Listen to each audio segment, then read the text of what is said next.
Karen. Good morning, Jeff. How are you? I'm doing great. Doing great. How are you this morning?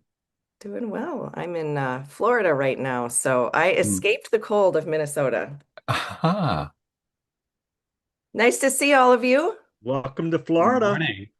Yes, that's right. You're here too, Steve. Where are you? I'm in Naples. I'm in a place called Orlando. Have you ever heard of it? Oh, yes. Yes, it Um, sounds familiar. yeah, That's yeah. right. I knew that you were in Orlando. Well, I'm hardly ever here, but that is where my address is. Okay. Where are Yeah. you normally? In India, South Africa, wherever it may be. Oh, Dave, okay. does that So mean you live at Disney World? I stay away from there as best I can. So I live on the north side in a suburb called Lake Mary. Awesome. Yeah. Good. Well, I'm seeing some new faces, new names coming in, which is amazing. Welcome, everybody. I'm going to start with, if you wouldn't mind, so happy 2026. Would love to see in the chat. We have probably too many people to go around and do this taking turns, but if you'd love to throw in the chat, if you have a word or an intention for 2026. Hmm. Sometimes people pick one word or a theme or an intention as opposed to a New Year's resolution. Mine is tradition. I'll start. Okay, ease and flow. Mike Davis. Hope. Hope is a good one. Hope is a good one. I like that, Jeff. Yeah. Survive. Okay. Sometimes this tells us where we are on the mental health continuum. Are we thriving, flourishing, struggling, or just surviving? Thrive. Oh, calling in from Cyprus. Love, living, thrive, hope. Okay. Thank you. Mattering. Zach Mercurio has presented twice to us on mattering. Okay, perfect. I appreciate it. So we have Tara Davis here from APA to join us, and I'm really excited and curious to hear what she has to say. She is an expert in this area. I'll read her bio in a moment. Tara, we met like 3 years ago, 3 years ago in San Francisco at some sort of well-being conference. I can't even remember now. Do you remember which one it was? I do not. Okay. But we were fast friends. So Yeah. here we are. We've been trying to get her to join, and I'm glad that it worked now. So I'm gonna a couple business things. One, um, the Harvard Flourishing Network is hosting an in-person summit. I think this is the first one. Marie, is this the first one that they've hosted? Yes, of this sort, yes. Of this sort. So all of the flourishing networks are invited to come. That is in Boston. And I'll throw, once I'm done with this intro, I'll throw the website in the link. Everybody's welcome to come and join. And then also Chase Sterling, who's a part of our network, runs the Wellbeing Think Tank. And if you're not familiar with it, I encourage you to check it out. She runs really solid programming. Her tagline is experts over influencers. And she's also having an in-person summit, which I'm going to. Paul Zach, who's presented to us, is the keynote, so he'll be there too. That is February 19th, I think. So I'll throw that in the chat too. And John, you're new. Welcome. Happy to be corresponding with you via Ollie, right? Yep, all ears on. Yeah. Thank you so much, Karen. Yes, so happy. And I'm looking forward to connecting with you. So I'm going to read Tara's bio and then we'll jump in and get started. Tara Davis is the Senior Director of Internal Communications and Staff Wellbeing at the American Psychological Association, where she combines empathetic leadership with evidence-based strategies to elevate human well-being and drive organizational success. She develops communications programs and initiatives that energize employees, connect their work to organizational purpose, and foster a culture where people and performance thrive. With more than 15 years of experience leveraging psychological science, data, and employee feedback, Davis is recognized as a thought leader in workplace well-being, employee mental health recognition, internal and executive communications, and employee engagement. She advises executive leaders on building environments that promote satisfaction, commitment, and meaningful work. Under her leadership, APA recently earned Top Workplaces recognition in 5 categories and received the Bell Seal for Workplace Mental Health at the platinum level from Mental Health America. Amazing. I'm going to turn it over to you, Tara. Fantastic. I am so excited to be here with you all. Karen, I have loved staying in touch, and I'm glad that we're finally making this happen. So I'm going to share some slides, but Karen's going to keep an eye on the chat. And if there are things you want to touch on and do a deep dive or something along the way, we can. There is some time at the end for us to explore some of these concepts and kind of workshop together. So let me share.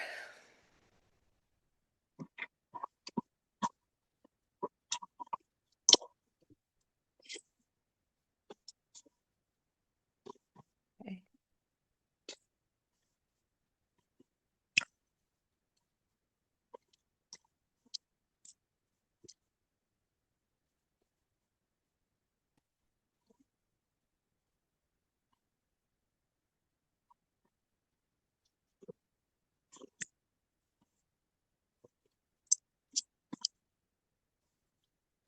All right. How is that looking, Karen? You're good? Looks great. Awesome.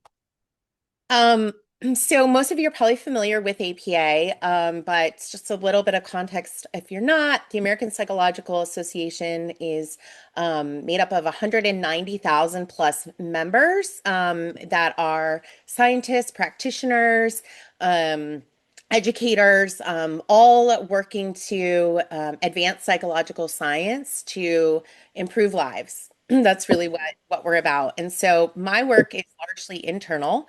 But I also get to do some of these great conversations about what we are doing internally at APA. So first, a little bit about me. I feel really lucky in that I have harmonious purpose. Who I am at work is who I am outside of work, and what I love at work is what I love outside of work. And it's not all perfect and sunshine and rainbows, but it's pretty close. So this is my family. We love dressing up. That is us, obviously, as the Harry Potter clan, and that's my husband, Craig. We love to travel, and so we actually ended up there on Good Friday by accident. This is my son, Finn, who is now 6 years old, and my daughter, Jovi, who is 3 and jovial like 90% of the time, but 10% of the time is impossible. These are our dogs. In this photo, they are Taylor Snift and Travis Smelsey, but they're Foxy and Sawyer, our little Chiweenies. I love my job. I can't believe I get to do my job every day. And so this is me at our convention with a good friend of mine, Cookie. And then this is one of the hardest things I've ever done in my life. And this rock is called Jurag, and it's in Norway. And I never thought I could do it. And now, whenever I'm faced with something that is like my marker in the sand of you hiked Jurag, you can get your kid dressed. You know, that is what my strength, where my strength comes from. Okay, so what we're going to talk about today is some data on stress, the mental health, and the workplace. And then we're going to talk about the Surgeon General's framework for prioritizing well-being in the workplace. I'm going to share with you APA's strategy, and then we're going to have a little time to apply the model to our own work. So first, I like to start with what is right, and like create an intention of gratitude and well-being. So would love for you to put in the chat one good thing. I think we can all agree there's a lot of things that aren't so great happening out there, but it's also true that if we can find the one good thing, that it's good for our well-being. So I would love for you to put in the chat one good thing that has happened for you recently. And would love to kind of get to know you all a little bit better that way. I see Jeff shared community, deeper presence. Oh, congrats, Margot. Family time. Karen's getting some of that as well. Love it. All right. Thanks for starting with one good thing with me. Okay, so I'm going to share a bit of data from a couple surveys that APA puts out every year. So the Stress in America survey was conducted online. About 3,000 adults responded to it. And since 2007, APA has commissioned this nationwide survey to examine the state of stress across the country and understand its impact. So as you can see, spoiler alert, that this year's findings was heavily, or last year, I guess we are in a new year, oh my goodness, crisis of connection. So loneliness is now a defining feature of our country. So half of the adults who responded reported feelings of emotional disconnection, and you can see how that might look like, whether it's isolation from others, feeling left out, or feeling that they lack companionship. And then what that leads to is a bit of, unhealthy behaviors that make more direct connections to our well-being and our health. So not taking care of themselves, having decision paralysis, not taking care of responsibilities. And then an interesting stat is that 80% of adults with high levels of, with high levels of loneliness said that they live with chronic illness. And what is interesting about that is that we don't really know which direction or it isn't causation, but we don't really know. Is it that adults who have chronic illness, because of all of the things that are associated with that, may end up isolating themselves from others? Or is it that adults who have, less connections are more prone to a chronic illness? We do know from research that lack of social connection heightens health risks as much as smoking 15 cigarettes a day. And we also know that it's twice as harmful to physical and mental health as obesity. And we spend a lot of time, obviously, working on obesity, but loneliness is actually twice as harmful. And then this study of 580,000 adults found that social isolation increases the risk of premature death from every cause for every race. So that's a bit heavy. So let's talk about where we spend a lot of our time with other people.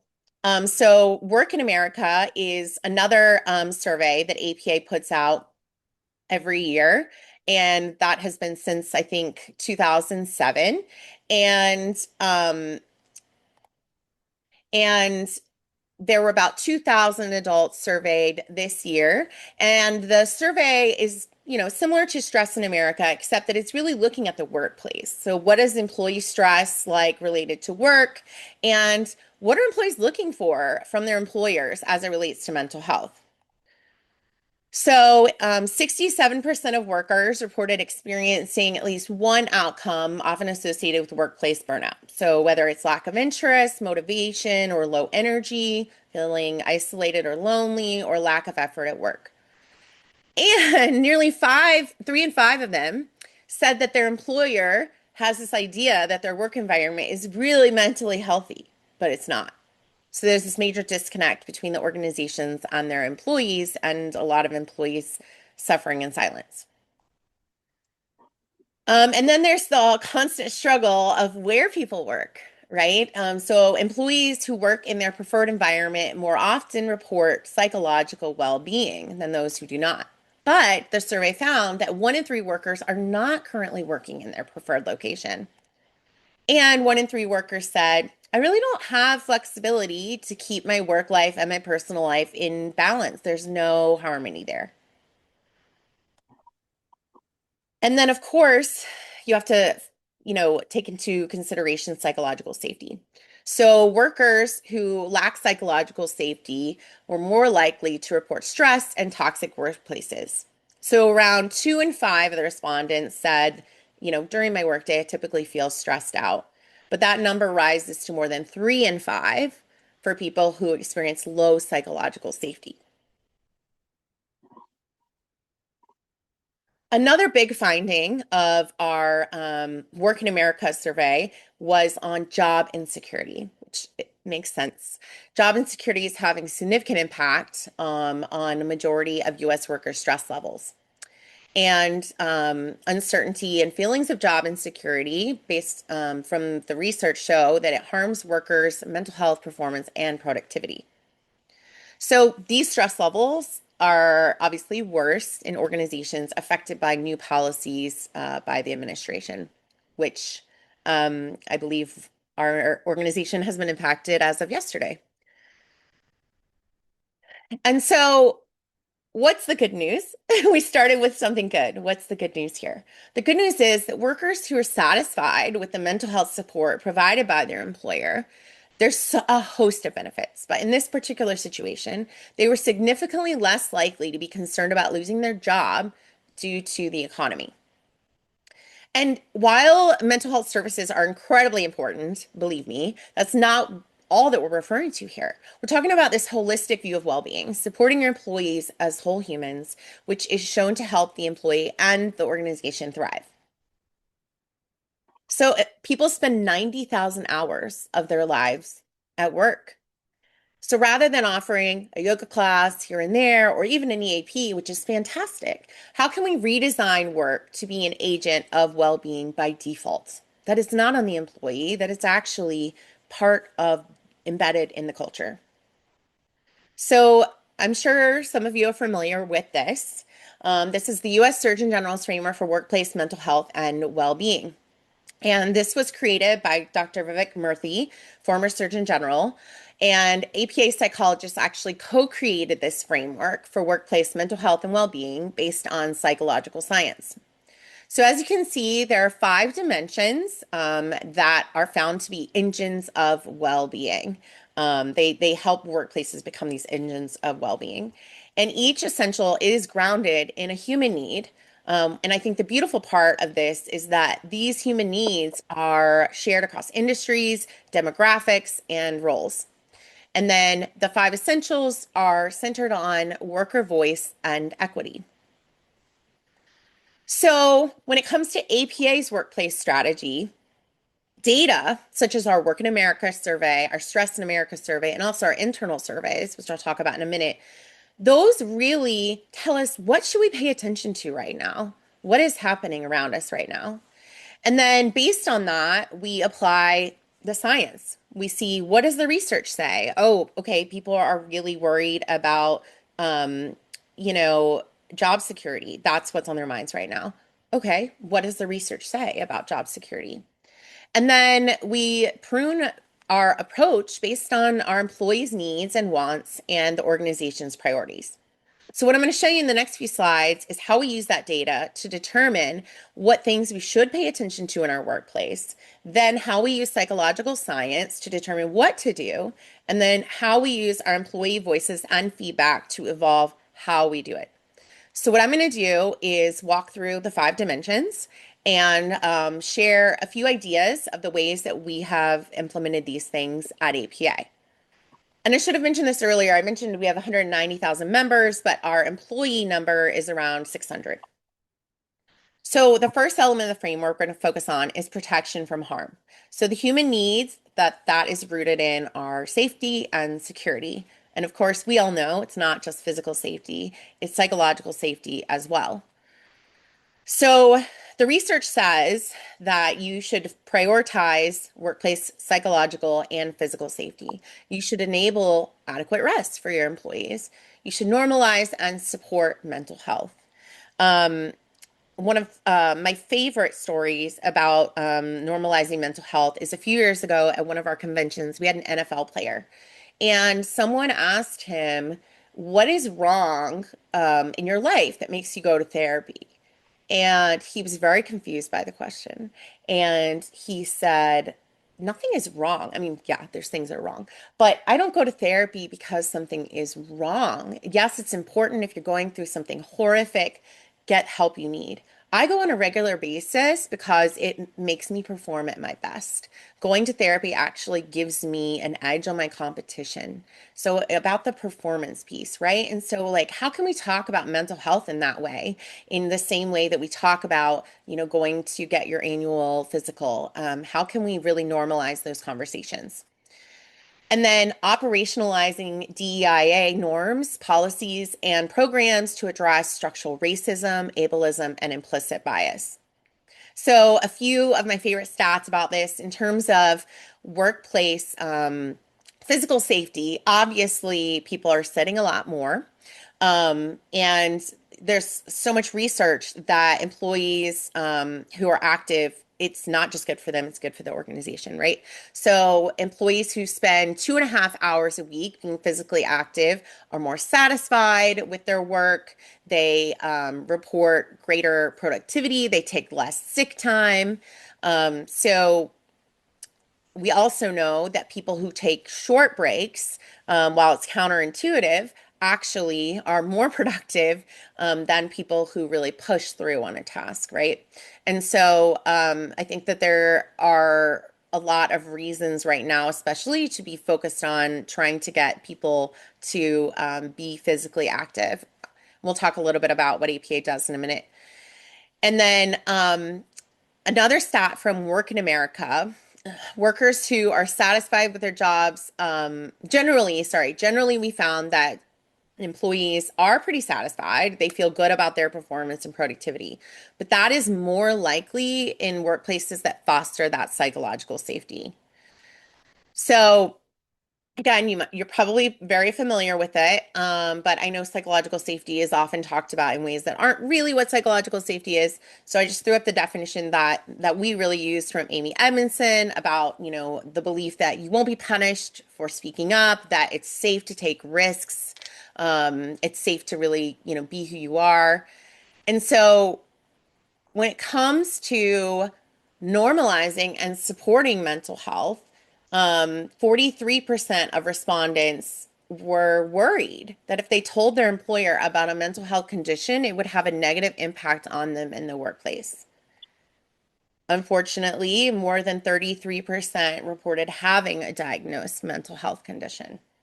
So we have people who really need the help, but are afraid if they share that they might need some extra support, that it will affect them in their job. When in reality, we know them getting that support is better for the organization as a whole, not just better for them.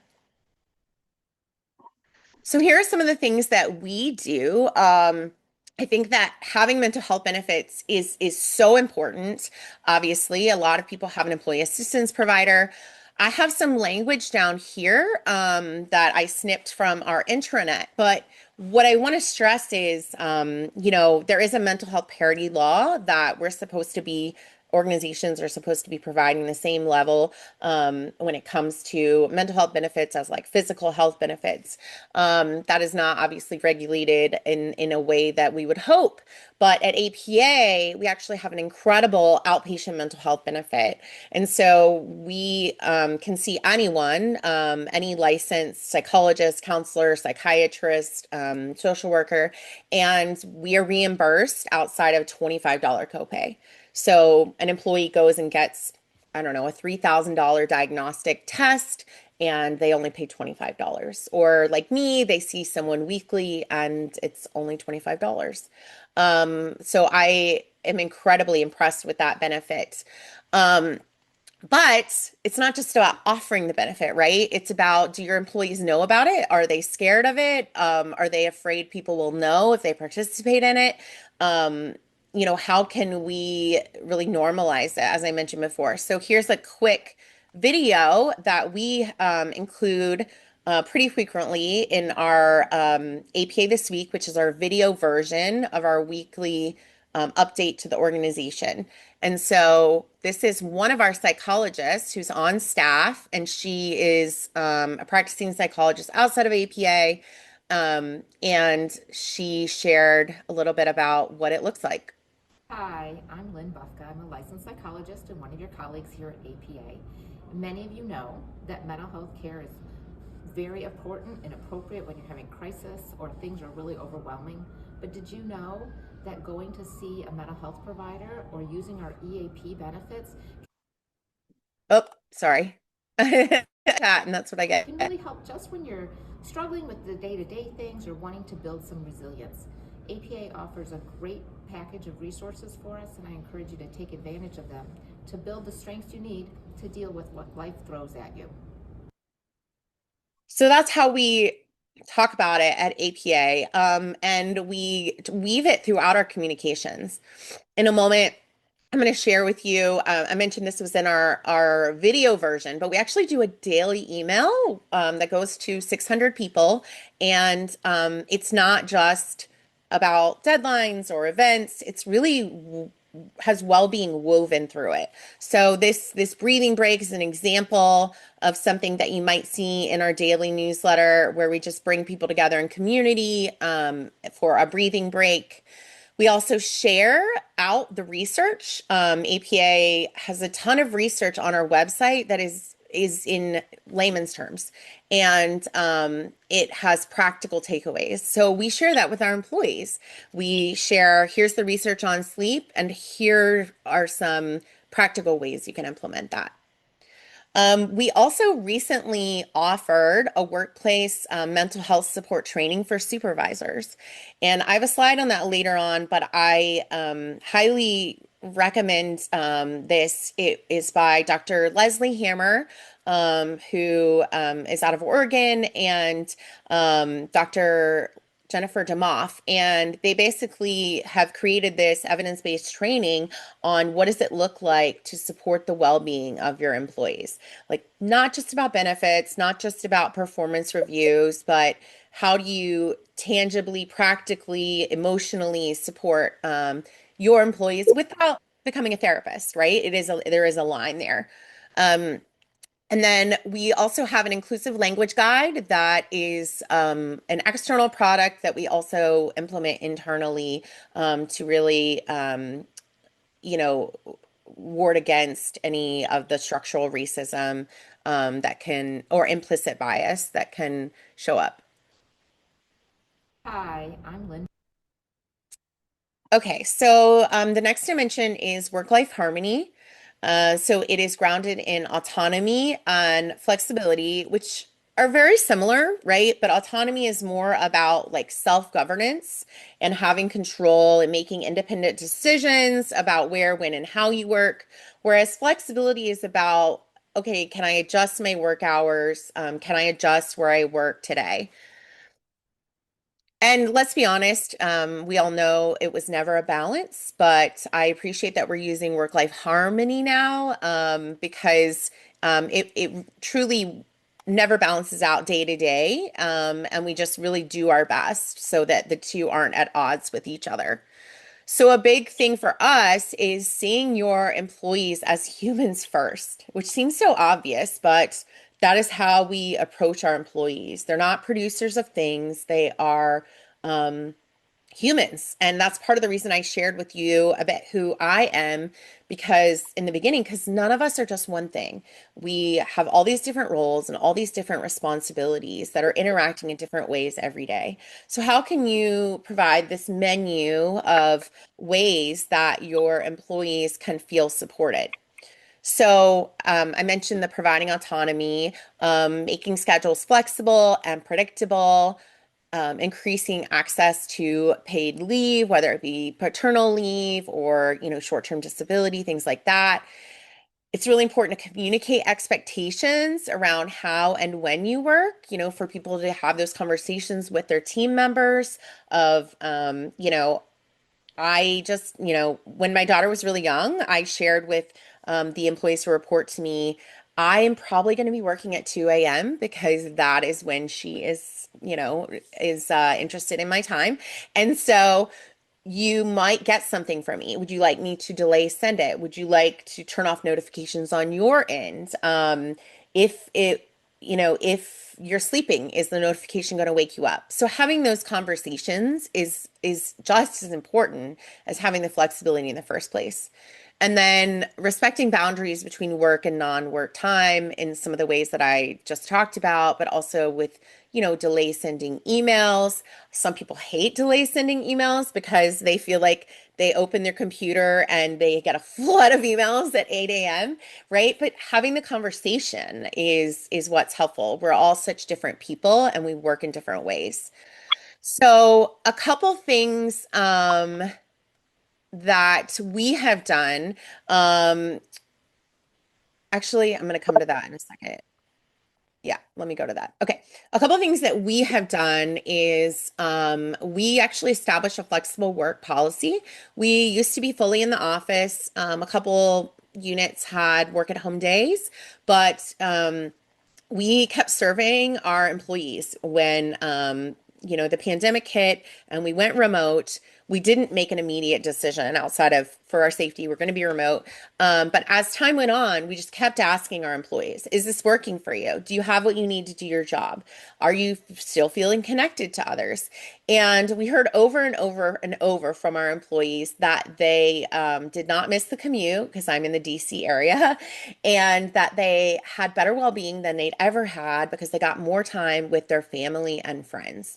And so we did focus groups. We would pilot a lot of things. We're a huge fan of the word pilot just to try something out. And we ultimately landed on this flexible work policy because our employees said, if we've decided as an organization that we were just as productive remote, and we have figured out ways to have community connection, which I'll talk about in a minute. Why are you forcing me to live in this ridiculously expensive area? And great question. So our lawyers looked at all the state employment laws and insurance and tax implications and determined that our employees can live in 43 states. And they can relocate and they actually keep their DC salary, which I think is so respectful and just shows the value of our employees to us. So you can live in middle of nowhere and keep a DC salary. But we also have things that we do on the day to day. So we have the availability of 4-day and 9/10 work arrangements.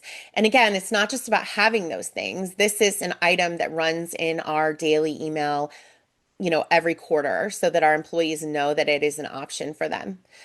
It's also, this seems small, but I have this in my signature that, I respect that you're not working maybe when I'm working. And it's not just a cute little thing to include. It's saying that you won't work the way that I work as a person. And that is great. And how can we learn about each other, respect each other in a way that makes us all more successful? And so that is a key piece is the communication of it. And then another thing I want to mention is when we went remote, our employees, we check on their stress levels a lot. And they were like, oh my gosh, I'm so stressed. And it was about the level of meetings, right? I'm sure you can all relate that the number of meetings increased drastically, and especially on video, like people being on video all day long.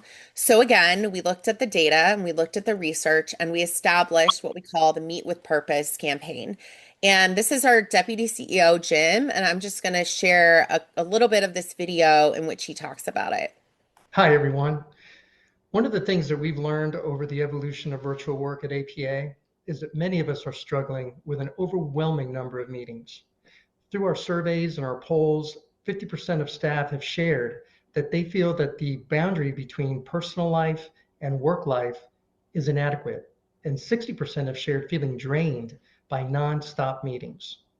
I know for a fact that across the organization, there have been many conversations about this issue, and now it's time to act. Starting March 1, we are launching a campaign to meet with purpose. The campaign is aligned around 3 critical yet simple meeting behaviors. Number 1, let's schedule our meetings for 25 minutes or 50 minutes, and let's have them start at the top of the hour or at the half hour. This means that organization-wide, we should have some aligned free time that could allow us to get up, get water, get a snack, prep for the next meeting, answer a couple of emails, or even step outside for a bit. Organizers are going to have to be very careful about timekeeping to keep meetings from going longer than the predetermined end time. Number two, in the subject line of your invite, state whether the meeting needs to be audio only, video requested, or video optional. While it's great to see each other's faces, some meetings may make more sense to be audio only, keeping in mind that being on video all day long can be draining, overtaxing, and have a negative impact on our well-being. Okay, so for the sake of time, I'm going to stop there. I'm happy to share more of those principles. We actually had, I believe, 4 phases of our Meet with Purpose, and we're still evolving to this day. One thing I want to go back to, though, is in terms of autonomy. So, I think that a question that often comes up is, can money buy happiness? And there are, of course, like caveats, right? Like, do you have enough money to live? Right? Like, money can buy happiness if you're struggling below the poverty level, of course. But if you have enough to live comfortably, can money buy happiness? And the truth is, the question really should be, can autonomy buy happiness? So, a recent study found that autonomy, defined as the feeling that your life, its activities and habits are self-chosen and self-endorsed, is actually the biggest contributor to happiness. And so this was published in the Journal of Personality and Social Psych, but it's something to keep in mind when you're at an organization that maybe can't give raises or that, financially at the time is tough. Autonomy can be, I mean, obviously is just as if not more important than giving more money. Hi, everyone. Okay, so the next part of the model we're going to talk about is mattering at work. And I think I heard that there is a mattering expert in here. And so would love to hear more in a minute from you. So this is grounded in dignity and in meaning. And so one of the findings from our recent Work in America survey was that 48% of employees said that lack of involvement in decisions contributes to their stress in the workplace. So it's not about maybe what they're even working on. It's about not being involved in the decisions that are being made to advance the organization. So, some of the other things you can do are building a culture of gratitude and recognition. One that we focus on a lot is connecting individual work with the organizational mission. So this means connecting the dots between why the work that they do matters, right? So this is the story of the NASA janitor who said, I'm putting a man on the moon. This is helping them understand that it's so much bigger than the expense report they're processing. And so some of the ways that we do this, we use a great platform called Nectar for recognition, but we have found it's really a well-being platform, and some of you might use WorkHuman, which is a really nice one as well. But we use it to create challenges for people to share how they're supporting their well-being, to share how they're growing, to share how they're learning, to share how they exemplify one of the core values, which I have listed here. So that is a great way for people to see like actual appreciation and recognition. And also what I love about it is there's a feed. And so especially in a large organization, it's hard to have any idea what is happening on the other side of it. But I will go through the feed and it tells me the things that people are working on and the relationships that exist. And this is an example someone recently gave us, my team, as a shout out in one of our all staff meetings. And so I, you know, I can't stress enough. I think we often say there's no one size fits all approach, and that is true. And that's a perfectly fine thing to say. But what I think going beyond that is, are you listening to your employees? I mean, the secret sauce is right there. Like, ask them what they want, ask them how they want it. And you can't always do the exact thing, right? But even learning what they care about is great intel for you. So this is our CEO, Dr. Evans, and I just want to share a quick clip of him asking our staff to share what's on their minds. I also have something that I need to ask of you, and that is this. There is a link attached to this message that we'd like for you to click and give us just one thing, give us more, but at least one thing that we can do to better support you as a staff and as employees. So with that, thank you again for all that you do for. So what I love about that, he asked for one thing. I got all of them, which was fun. Some of them were, it's really annoying how I get this pop-up message. Can you fix it? Or why don't we have wireless headsets? Others were, I don't really feel safe in my environment in terms of my boss is kind of toxic. Or, how can I navigate this situation? Or I wish I knew more about what's happening in this area. It was such great intel, and we do it a lot. So I think we all know you should do like an annual survey, but there's so many other ways to get that intel and to involve your employees. And I think a key piece, and this is where the internal comms comes in, is communicating it back. So when we made changes based on what folks said when they responded to his request, we shared them in our daily email. We said, hey, you all said that you wanted this, and here's what we did. And that way, it's actually closing the loop. And they know that they had, played a role in the organization's decision making. So something I also have. Well, one of my favorite things that we do when it comes to mattering at work, I'm sure a lot of you have used Spotify, and you know that at the end of the year, you get a Wrapped and it tells you what you did throughout the year, what you listened to. If it's me, it's like a million lullabies for your small children.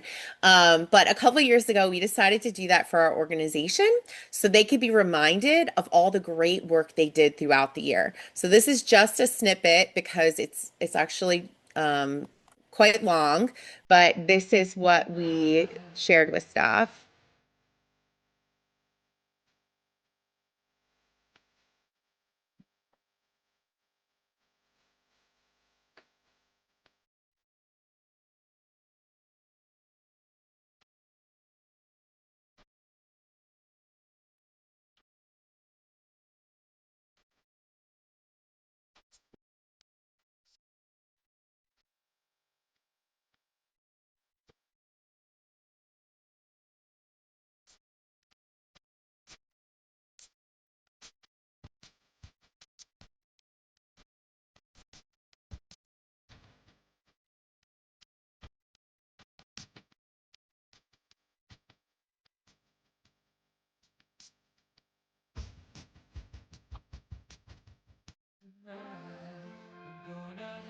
You get the picture.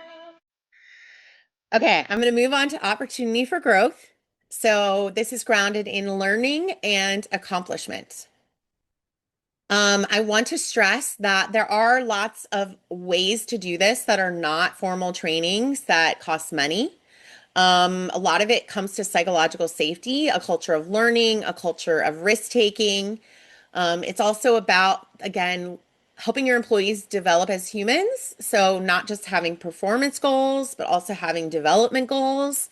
It might look like empowering employees to create their own goals and also to write their own self appraisal so they can actually reflect on the work that they have done. Um, so here are some of the ways that we do that. We have a leadership academy. I think the best part of it is you get coaching sessions and you also get a 360 that is only for you that I pull out all the time to reflect on how I might be coming across to people. We have lots of opportunities for learning on a learning center on our intranet.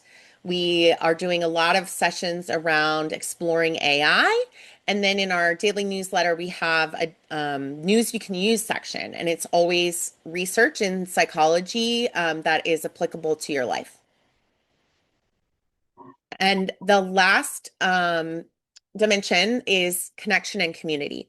So this is founded in social support and belonging, which we know are critical to our well-being and for building resilience. So the science says you should create cultures of inclusion and belonging, cultivate trusted relationships, foster collaboration. And so, one thing that I think is so fascinating is there's research that shows that weak ties are just as important as strong ones to a person's life satisfaction. So, what does that mean? My husband is so good at saying hi to all the neighbors. He asks how their dog, spouse, plant is. And sometimes, I'll be honest, I am feeling very introverted and I don't want to. But those weak ties are just as important as his best friend, for him really having this life satisfaction. And then hopefully y'all are familiar with this. It's one of my favorite studies, the Harvard study of adult development, and of course looked at all the different things that might contribute to a long, healthy life, and found that it's really about relationships. So we talked about the health effects of social isolation earlier, and now this is really how connection can be a cure. In terms of the workplace, connection protects us from burnout. You can see the numbers of how burnout is costing companies money. But a study found that, we think of burnout as like, oh, I'm working too much. A study found that typically limiting the amount of work does not make it better. The quality of your work experience actually has 3 times the impact over the amount of time that you work. So it's really not about overworking. It's about the relationships, because your work experience is largely defined by how positive your relationships are. And there's a strong link between social support at work and lower rates of burnout, as we mentioned here, greater work satisfaction, and higher productivity. In terms of belonging, 94% of workers said, it's really important that my workplace be a place where I feel like I belong. But according to the survey, 20% disagreed with this statement: when I'm at work, I feel like I belong. And 1/3 of workers said that their workplace doesn't support them because of an aspect of their identity. And so you can see here some of the ways that we try to embed belonging into our culture. Connection is one of my favorite things to talk about because I think I'm most proud of this. As I mentioned, we actually don't call ourselves a remote workplace. Our CEO says we really strive for maximum flexibility. So we have a space, a building that people can still go and work if they choose, and some people do regularly. But again, we listen to our employees. And I mentioned that our strategy is we listen to our employees and we listen to the science. And this was a tricky one, right? Because all the science I just showed you said connection is so important for your health. Connection is so important for your well-being. But then our employees want to be remote. So what does that look like? And when I talk to other organizations, they assume that because we're remote, we don't have community. But honestly, our survey stats on connection, work satisfaction, all of the things have only increased since we went remote. And it's because we're really intentional. So here are a few quick things. We have a virtual break room with all of these channels that were created by our employees of things that they care about. And it's meant to kind of recreate that, coffee spot in your workplace or your pantry, or those conversations in the hallways. Oh, and this was actually a question of the week, which we do very frequently. We'll ask, what brought you joy this week? What did you do over the long break? What's your favorite work at home hack? Are there any good restaurants where you live? And people share photos. We know that the personal relationships improving means that the work relationships do as well. We have this Coffee Connections program where we put together employees from across the organization, invite them to meet, and give them icebreaker questions. We have a staff feature every single day in our daily email, and we share often what someone is doing to improve their well-being. So this is my friend Annie, who has been taking art classes to support her mental health. We also introduce new employees, I think, in a much better way than we did in person. In person, there's almost 600 of us. You might not ever know that someone new started, but now we do video. Hi, I'm Dr. Aisha Metzger. I'm the new Senior Director of Equity, Diversity, and Inclusion application and implementation in the Office of EDI. I'll be working to advance APA's Racial Equity Action Plan by integrating culturally responsive, evidence-based, and equitable practices across science, education, and professional psychology. Outside of work, I love spending time with my family. I'm the mom to a almost 2-year-old named Roman, who I love and adore, and I'm passionate about both fit. As I did with you all earlier, we often focus on what's one good thing. Life may feel like a bit of a dumpster fire sometimes, but what is one good thing? Hi, APA. Hi, These are my kiddos. Hi. Hi. We want to know what's one good thing that happened to you this year. Maybe it was something big, or maybe it was lollipops or ice cream. Make sure you complete the Nectar Challenge to get some. We also have an APA buddy program. This is me with my APA buddy, and 2 of our littles joined us that day. But that's when a new employee starts. We group them with someone who has been at the organization for a while so that they can get more. Hi, I'm Dr. Hi. We also do monthly coffee conversations with our CEO that sometimes include a cooking demonstration. Staff can ask anything on their minds except for personnel issues.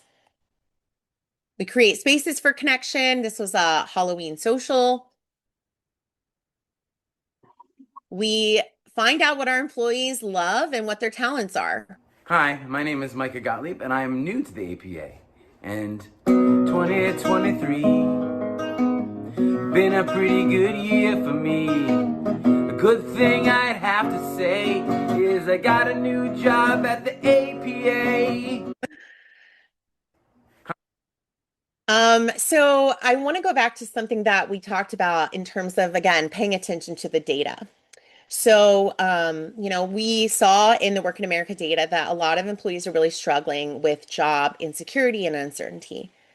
The research shows workers who felt as if they matter to their employer and to their coworkers are less likely to be concerned about losing their job. Also, workers who were satisfied with their relationship with their manager were less likely to report concerns about losing their job and less likely to say that things felt uncertain. So I think it's really important to remember managers are really the gatekeepers of employee well-being. There are studies that show they are as important to employees' well-being as their spouse and their therapist. And nearly all bosses, 82%, are accidental with no formal training. And that is leading 1 in 3 workers to quit. So how can we lead and communicate with empathy? So one of the things I mentioned earlier is that we recently trained our supervisors. I highly recommend this. It was this great online training, and there are others that exist. Of course, this one though is evidence-based, and it helped you understand that there are lots of different supports you can give, whether it be emotional, practical, role modeling, reducing stigma, and different situations call for different things. And we're not asking anyone to be a therapist. We're just asking you to be a human, noticing if another human is struggling and responding if they are. And so I want to mention, again, I've said this before, but if you offer these things, that's so great. But like, if you don't tell anyone about it, does it even matter? So there are really key objectives to having this empathy-based playbook of communications. And you can see them here. And these are the things that we think about every day as we communicate with our employees. I'll share that out. But what I want to focus on is the importance of the messaging. So one thing that we offer is a mental health day about 5 times a year. And what's interesting about it is the power of this day, which we tell all of our employees, there's no working, no email, you are off. The beauty of it is that everyone is off at the same time. So I don't know about you, but sometimes I take PTO and I regret it because I come back and there's a million emails. The beauty and the power of this day is that no one is working, and our CEO mandates this. If you get an email, if someone sends an email that day, there are repercussions. No one works that day. And so that message from the CEO is really important. And also the communication in terms of we talk to every unit to find out, are there days that would be not helpful because you're going to end up working anyway because there's a deadline that you really can't avoid. And so in this way, the mental health days and the communication of them are actually better than PTO. I mentioned this. This is just our banner. Again, we send a daily email and we really look at every day, a holistic look at well-being and what our employees might need and want that day. And finally, the last thing I want to share is you might be like, okay, this model's based on science. Does it work? How do you know? So these are the results of our latest employee experience survey. We had an 86% response rate, which you hopefully are like, whoa, that's a lot. It's actually not our highest. The survey before that, we had 94%. We had almost 90% of staff say they're satisfied with their job. 90% would recommend APA. 97% are satisfied working remotely. We always check on that, right? Because the connection piece. 94% of staff are proud. 87% feel engaged, and 92% feel motivated. Confidence in CEO remains high at almost 90%. We do have 29% of staff stressed, and it's good to find that out. And we do follow-ups to really get at why. 90% of staff think their well-being is a priority. 81% feel valued, and 87% feel they are treated fairly. And I won't spend time on this because Karen mentioned earlier, but these are some of the external recognition that we have achieved recently.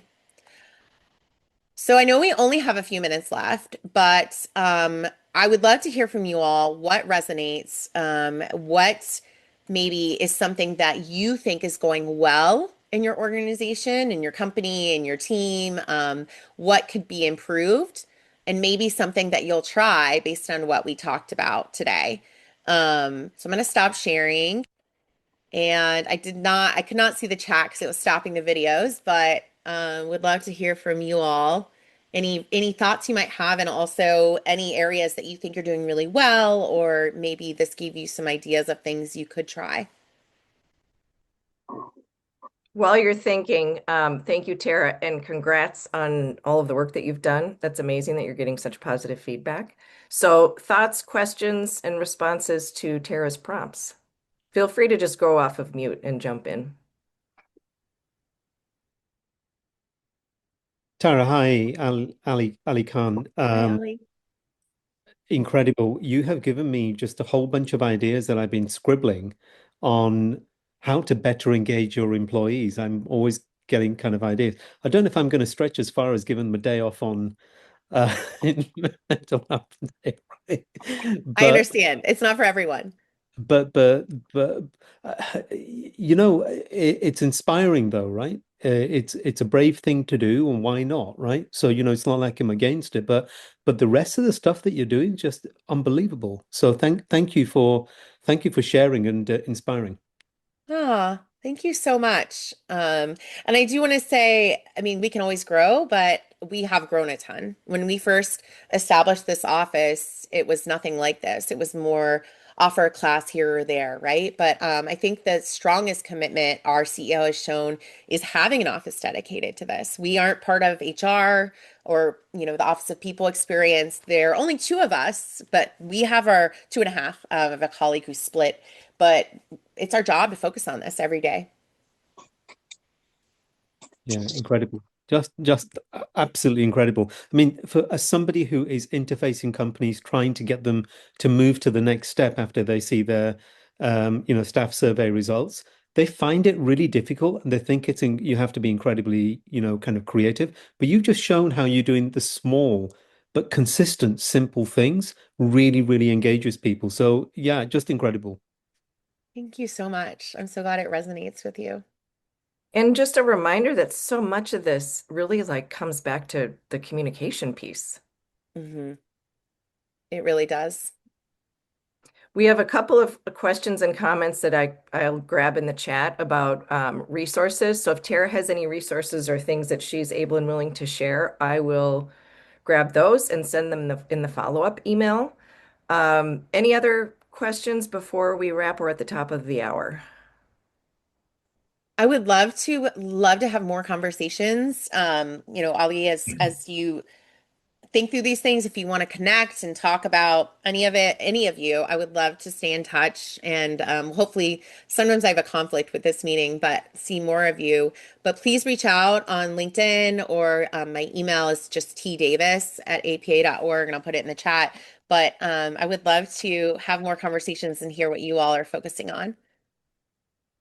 Awesome. Thank you. I I'll want your pass. blueprint. I'm going to say it now. I'm going to be shameless. I want your blueprint on how to get started, and let's deal it. I am happy to share, really. I'm all about, we can all use more joy. We can all use more well-being, right? So I would love to talk more. Great. Thank Awesome. you. I have a couple more things. Feel free to jump off if you need to. But I did want to run a few things by the group. And Chase, welcome. Chase had surgery. I'm so glad to see you. She's recovering. She's running the Wellbeing Think Tank Conference Summit that I mentioned in Portland. So what I wanted to just run by the group was this. So a few people have, and Allie, since you just sent me this, it's top of mind, have reached out about wanting to run some things by the group. So I think there would be great opportunity for us to set some time aside, whether it's adding another meeting or using our regular Thursday meeting. We have such a great community of people here, and everybody has special projects that they're working on. I think there's a lot of opportunity for us to leverage each other a little bit more, to run ideas by, and maybe like get very specific feedback, or if there's something specific that we want from the group, I would find that really valuable. And I know several of you have mentioned that too. So what are your thoughts? Is that something that you'd be interested in participating in? And do you have any ideas or suggestions of how we could best do that?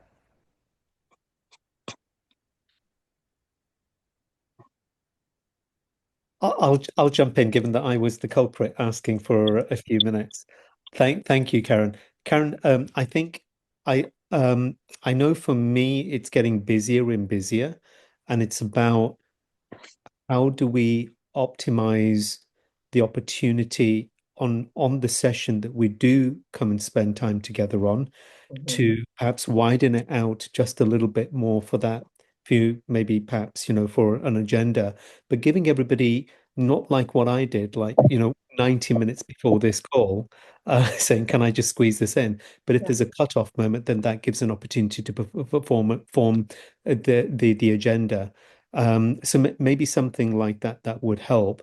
Uh, I don't know if that does help though, but it's an Yeah. opinion.